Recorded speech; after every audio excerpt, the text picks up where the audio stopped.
Ever since the Christian movement began, followers of Jesus Christ have said he was God in human form. But what about Jesus himself? Who did he think he was? With the rise of textual criticism and the modern study of history, historians have developed tools to unlock this question. Today, Jesus of Nazareth is no longer just a figure in a stained glass window, but a real person of history whose life can be investigated historically.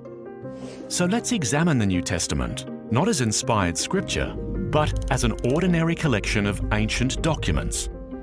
Let's apply to them the standard tests we would use with regard to any other ancient sources. When historians investigate the Jesus of history, what do they find?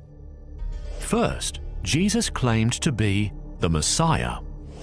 The Jews of Jesus' day were waiting for a promised Messiah, a descendant of King David, a warrior king who would bring military victory and spiritual renewal to Israel.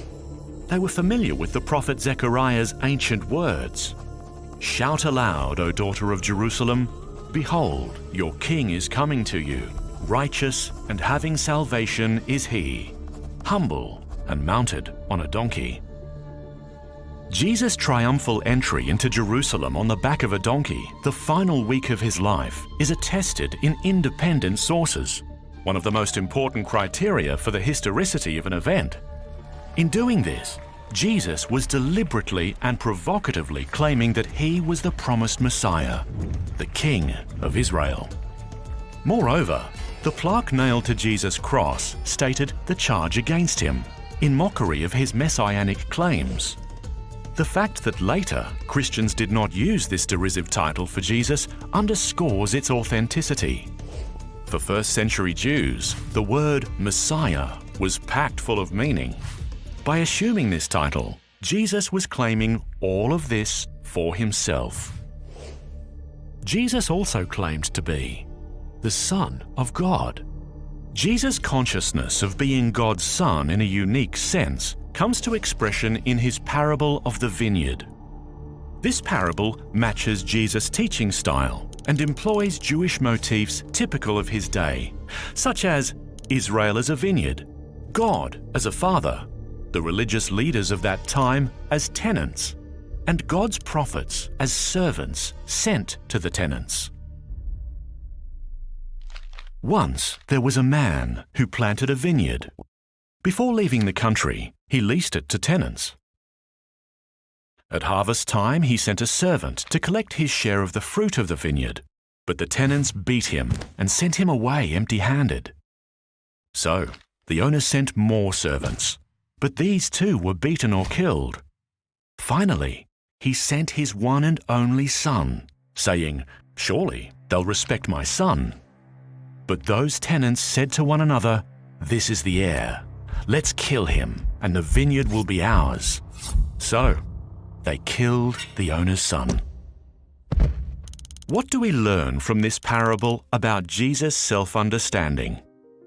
He thought of himself as the only Son of God, God's final messenger, distinct from all the prophets and even the heir of Israel itself.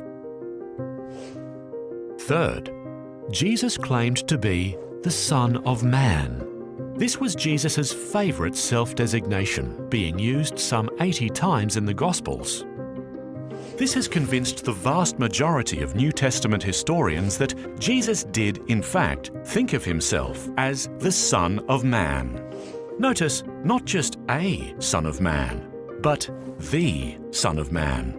Jesus was directing our attention to a vision described by the prophet Daniel.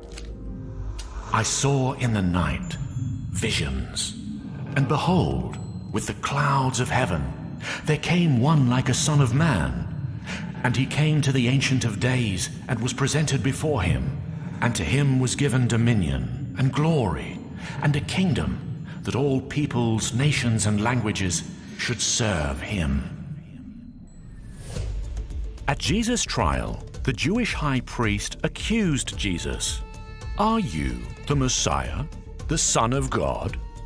His answer left no room for doubt. "I am." and you will see the Son of Man seated at the right hand of power and coming with the clouds of heaven." By applying all three of these titles to himself, Jesus was claiming in no uncertain terms that he was the very God his accusers worshipped. It's no surprise the Jewish court charged him with blasphemy and condemned him to death. But that's not all. New Testament historians are agreed that the historical Jesus also claimed to have divine power and authority to perform miracles, cast out demons, revise Old Testament law, and forgive sins. He even went so far as to claim that everyone's eternal destiny is determined solely by whether we believe in him. Jesus' self-understanding cannot be reduced to that of a Jewish teacher or a charismatic leader.